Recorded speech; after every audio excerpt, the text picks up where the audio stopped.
Hey friend, welcome back. This is the Daily Spark. We are so happy you're here with us. Grab a comfortable seat and let's learn something fun today. Today we are talking about a daily ritual, something millions of people do every single morning, the coffee run. I love coffee. Just thinking about that warm smell makes me so happy. It is the best part of the day. But for a lot of English learners, ordering coffee isn't relaxing at all. No, it really isn't. Honestly, it can be terrifying. It feels like taking a high-speed math test. Exactly. You walk in and the menu is huge. It is filled with strange words. And the shop is loud. The espresso machines are making those loud, hissing noises. It is a lot of pressure. Then the barista stares at you. They speak so fast, and there are 50 people behind you in line. Just waiting, tapping their feet, making you feel rushed. It can really mess with your confidence. You just want a simple drink. Right, but suddenly your mind goes blank. You forget every English word you ever learned. I hear this from students all the time. They panic, point at the menu, and just say yes to everything. Oh no! And then they end up with a giant iced black coffee in the middle of winter. Yes. Well, we're going to fix that today. I promise. No more accidental iced coffees. By breaking the process down into 3 simple steps, you'll order your morning coffee with total confidence. It's not about having perfect grammar. It really isn't. No, it's just about knowing the rhythm. The coffee shop has its own music, a simple pattern. I like that. Yes, it's a rhythm. Once you find the beat, it's easy. And you'll sound exactly like a local. You'll belong there. So, take a deep breath. We're going to walk you through it. From the moment you step up to the counter to the moment you get your cup. Let's dive in and take the fear out of the coffee line. So, tell me honestly, have you ever stood in line at a busy, crowded coffee shop? You know the ones. The espresso machines are hissing loudly and it smells amazing. But then you look up at the menu, hear people ordering in a secret language, and you just absolutely panic? Oh, absolutely. I still panic sometimes, to be completely honest with you. Really? Even you? You always seem so cool and collected under pressure. No way, not at a coffee shop. I remember my very first time at a fancy cafe in Seattle. The menu was huge. It literally looked like a dictionary on the wall. It was full of words I didn't know. Macchiato, pour over, single origin. I was totally lost. I know exactly that feeling. There are just so many weird words up there. Right? And I just wanted a regular coffee. Nothing fancy at all. A regular coffee. That sounds simple enough. Just pour it in a cup, right? Exactly. But then the barista started asking me all these rapid-fire questions. He asked, do you want a specific bean, light roast or dark? Extra room for milk? Oh no. They hit you with the secret language right away. I completely froze. And the worst part, the people behind me were sighing loudly. So that is the worst part. The line behind you is like a ticking bomb. Someone is always checking their watch. You feel like you're holding up traffic and everyone is judging you. That's exactly it. You just want to grab any cup, pay, and run away. I had a similar disaster once. It was a super hot day in July. I really wanted a sweet, icy drink. Something with caramel and lots of whipped cream. But I got to the front, panicked, and didn't know how to ask for those flavors. Oh boy, so what did you end up getting instead? I just mumbled something about ice and espresso. I ended up with a plain, terribly bitter iced espresso. Ouch. That is definitely not a sweet summer treat. It gets worse. I accidentally ordered decaf, so it didn't even wake me up for my afternoon meetings. Oh wow, a bitter, cold decaf espresso. That is a true coffee tragedy. I know, and to top it all off, they added an extra charge just for the ice. Okay, so we have definitely both been there. We know the pain. But here's the big secret. The barista is not actually trying to test you. That is so true. They don't want you to fail. They just want to make your drink fast. Right. They work on a very specific system. It's kind of like building a house. First, you need the foundation. That's your coffee base, like drip or espresso. Then you put up the walls. That's your milk or your water. Oh, I love that metaphor. It makes it sound so much less scary. Yeah, and finally, you add the paint and decorations. That means your syrups, ice, and whipped cream. Foundation, walls, paint. That actually makes perfect sense. Exactly. So today, we're going to teach you exactly how to build that house. Well, to build that coffee house, we need a solid foundation. Step 1 is choosing your size and your base. Right. And honestly, this part used to absolutely terrify me when I was learning Spanish. I remember walking into this tiny, packed cafe in Madrid. The barista looked at me, waiting, and my mind just went completely blank. I literally just panicked, shouted, "Coffee, please," and broke into Spanish and pointed aggressively at the espresso machine. It was so embarrassing. Oh, no, you didn't. That is the classic panic order. I have totally been there. You know, to avoid that exact panic in English, locals use a very specific, confident phrase. Right. They don't just shout the noun. They start with, "I'll have a." Yes, "I'll have a" is such a great phrase. Let's talk about how that actually feels to say in a cafe. Exactly. Because if you walk up and say, "I want a coffee," it feels a bit aggressive, right? Like you're a grumpy boss commanding a worker. Yeah, nobody wants to be that demanding guy. But "I'll have a" feels totally different. "I'll have a" feels like you just made a pleasant, informed decision. It is polite but firm, like you are calmly announcing to the world, "I have decided on this lovely option." For example, "I'll have a regular coffee." And regular is a really useful word here. In a lot of shops, it just means a standard medium size. Not too tiny, not a giant bucket. Or maybe it's late in the afternoon and you still want to sleep tonight. You'd say, "I'll have a regular decaf." Decaf meaning decaffeinated. No caffeine jitters. Mm-hmm.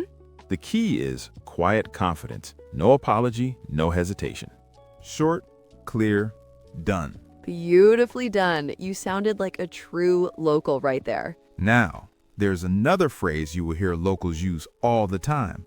"Can I get a?" Oh, I use that one every single morning. Can I get a feels a little softer, a little more casual, you know? Yeah, it really does. It feels like you're asking a friend for a tiny favor rather than making a formal business transaction. Like you might lean on the counter and say, "Can I get a regular coffee with an extra shot?" Ooh, extra. That is our third magic word today. Extra simply means you want more of something. More espresso, more milk, more energy. We all need a little extra sometimes. I mean, especially on Mondays. So if "I'll have a" is your confident choice, "Can I get a" is your friendly, easygoing option. I love that distinction. So here's your use it tomorrow tip for the coffee shop. Before you even step up to the cash register tomorrow, pick your phrase. Decide if you are feeling confident with "I'll have a" or casual with "Can I get a?" Get that foundation ready in your head while you wait in line. Then you just drop in your size and your base. Exactly. Just practice it quietly and you'll never have to panic shout at a barista ever again. So your foundation is poured and ready. Next up, we add some personality to your drink. I mean, milk and sweeteners completely change the game. But please, promise me you won't do what my uncle did last week. Oh no, what on earth did he do? He walked up to the counter, looked the barista dead in the eye, and said, "Please give me the milk of the oat inside my cup." The milk of the oat? That sounds like a mysterious medieval potion. I know, the poor barista was so incredibly confused. Honestly, there's a much easier, much more natural way to ask for it. You really just need one tiny magic word to connect it. The word with, like with oat milk. It feels so smooth. Saying "with" feels like you're just adding a matching scarf to your outfit. It belongs there naturally. That is a perfect way to describe it. You don't need a huge clunky explanation or full sentence. You just tag it effortlessly on the end. Exactly. And this works for anything. Almond milk, soy milk, or just your standard regular milk. It all flows perfectly. Just keep in mind, if you want a special flavor or a fancy dairy-free option, there is usually a small extra charge. Very true. But paying 50 cents extra is way better than ordering a medieval potion, you know? Absolutely. Now, what if you want to add your own milk, like at that little station by the napkins? Oh, this is a crucial detail. Because if you do not say anything to them, they will fill your cup to the very brim with boiling coffee. Then you try to walk and hot coffee spills all over your shoes. A tragic start to the morning. To avoid that messy disaster, use this specific phrase, leave room for cream. Leave room for cream. I love how that feels. Oh, It feels like you're setting a polite boundary. You're actively protecting your coffee space. yes, it feels safe and controlled, like you're telling the barista, hey, give me some breathing room here. Let's test that out right now. Imagine you're ordering a dark roast, but you want to add milk yourself later. You ask the barista to leave room for cream. Leave room for cream. I bet you nailed it at home. And even if you plan to use oat milk, we still usually say cream in this phrase. It's just a funny coffee shop habit. Such a handy phrase. Well, here's your use it tomorrow tip for this step. Tomorrow morning, focus on your milk strategy. Find your preposition. Are you connecting your milk smoothly with the word with? Or are you taking control of the cup and asking them to leave room? Make that choice before you reach the front of the line. Our milk strategy is officially sorted. That brings us to the absolute best part of the whole order, the syrups and adjustments. The best part? Honestly, I completely disagree. I think heavy syrups absolutely ruin a good cup of coffee. You are so boring, Ryan. Life needs a little sweetness, you know? I mean, who wants bitter bean water every single day? I mean, you lose all the natural roasted notes. But hey, let's let the listener decide. Are you a coffee purist, or do you like a little sugary treat in your morning cup? If you are on my team, you probably want some flavor added. Even if you're just drinking a decaf to relax, a little vanilla is amazing. But here's the problem. If you just ask for vanilla, the barista might squirt 4 or 5 massive doses into your cup. It happens all the time. So true. It becomes a dessert. Right. That is exactly why locals use the phrase one pump of, like 1 pump of caramel. Let's break down how this phrase feels. It feels incredibly precise. It feels like you're a chemist in a lab. A coffee chemist, yes. You're telling them, I want a little extra taste, but do not drown my drink. You're controlling the mechanics of the cup. You literally picture the syrup bottle on the counter. Right. 1 push down, 1 pump. Let's test your ear. I want you to listen to these 2 customers ordering. Customer A walks up to the register and says, I want hazelnut syrup, but please, just put a tiny little bit of it in there. Customer B steps up and says, with 1 pump of hazelnut. Which one sounds more confident and natural? Definitely customer B. It's short and punchy. But what happens if you order a fancy seasonal drink, like a peppermint mocha? Oh, those are tricky. You have no idea how many pumps of syrup the standard recipe uses. It could be 3, it could be 6. Spot on. You cannot ask for 1 pump if you don't even know the starting math. So you drop our second key phrase, make it half sweet. I love this one. Make it half sweet. How does it feel to say this? It feels like letting out a deep breath. It is pure relief. It really does. You're avoiding that heavy, sticky sugar crash later in the afternoon. You're not arguing with the barista's recipe. You're just politely asking them to dial the intensity down by 50%. It's such a polite, smooth command. I'll take a large iced mocha, but make it half sweet. Which brings us to your use it tomorrow tip for step 3. Tomorrow, don't just accept the default sugar level on the menu. Step out of your comfort zone. Take control. Pick a drink and confidently ask for 1 pump of your favorite syrup. Your perfectly customized drink is finally built, but you're not out of the woods yet. Picture this scenario. You just nailed the hardest part of the order. You feel like an absolute champion. Then the barista looks up from the register. They fire off 2 incredibly fast questions while a giant line of uncaffeinated people glares at the back of your head. They just look at you and mumble, is that for here or to go? Would you like your receipt? total panic mode. Honestly, my brain used to completely freeze up during this part. I mean, they speak at lightning speed because they're so used to saying it. It really is a trap for English learners. Let's break down that first sudden roadblock. Is that for here or to go? Emotionally, this phrase feels like a high-speed game of ping pong. It's a sudden fork in the road, and you have to hit the ball back right immediately. I love that image. You're either staying for here in a cozy armchair or taking it to go out the door. You don't need a full sentence.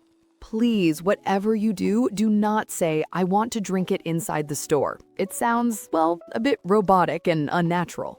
Yeah, keep it snappy. Just say, for here, please, or to go, please. It keeps the regular flow of the line moving smoothly. Plus, if you stay for here but accidentally get a paper cup, some fancy places might actually charge you an extra fee for the packaging. Don't even get me started on hidden fees. Anyway, then comes the second rapid-fire question. Would you like your receipt? This one feels like a sudden administrative pop quiz. Like, wait, do I need legal proof that I bought this cappuccino? Exactly. The feeling you want to project here is pure casual dismissal. The barista doesn't actually care. Unless you're expensing it for a business trip, you're just gently waving away the paperwork. A simple no thanks or I'm good thanks is perfect. Mia, quick one. The barista finishes typing and looks up. Is that for here or to go? You're heading to the office. What do you say? To go, please. Easy. Beautiful. That's the rapid fire round. Survived. Which brings us to your practical use it tomorrow tip for this step. Tomorrow, don't even wait for the barista to ask you. Take total control of the interaction from the start. Just attach it to the very end of your order. I'll take a black coffee. To go. Boom! You just beat them to the punch and you sound like a total local doing it. That feeling of total control is amazing, but we still have to actually collect our drink. The final hurdle, the famous pickup counter. In a lot of places around the world, you just pay, they hand you a little paper receipt, and you wait for number 42. Right, it's very anonymous. But in North America, coffee shops make it weirdly personal. They want your actual identity. They really do. They grab a marker and write it right on the cup. So the cashier will usually look up and ask our first key phrase. Can I get a name for the order? Let's talk about how that phrase feels. Honestly, it feels like a friendly interrogation. It totally does. You just wanted a morning beverage and suddenly they need to know exactly who you are. Exactly. It feels casual, but also a little urgent. They have a huge line behind you, so they need to keep things moving. Try to match that casual, functional energy. Just say it naturally. Can I get a name for the order? Short, friendly, functional. Perfect. That natural flow is exactly what they're looking for. So you give them your name, you step aside, and you wait. This is where it gets incredibly loud, you know?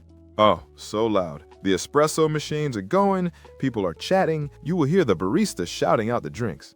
They might yell out your specific flavor just to avoid any mix-ups at the handoff point. Yeah, especially if you ordered something very specific like a decaf mocha with extra foam. They just want to make sure you get exactly what you paid for. I mean, if they do mess it up, there is absolutely no extra charge to remake it. True. Just politely let them know. But usually, you just listen carefully for our second key phrase. I have a latte for... followed by your name. How does that phrase feel to you? It feels like an award ceremony, like, and the Oscar goes to... Mia. It is the grand finale of the whole coffee experience.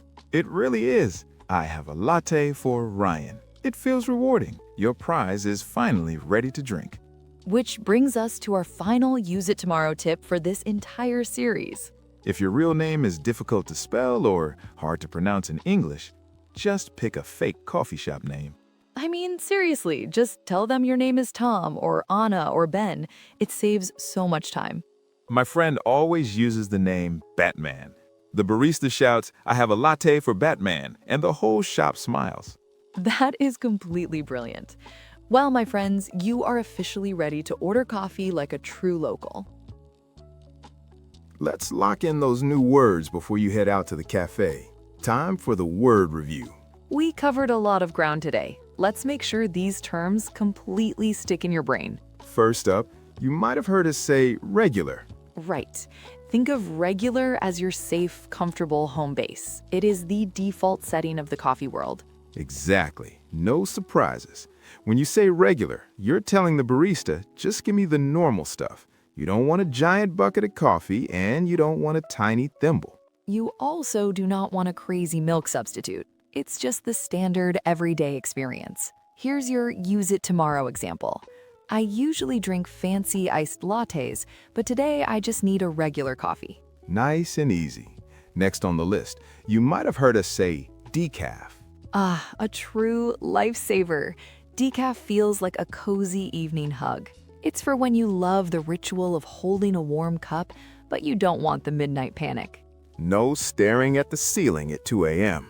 Your brain is already spinning, so you just want the taste without the energy spike. It's the perfect choice for a dessert coffee after dinner. You get the rich, roasted taste, but your heart isn't beating out of your chest.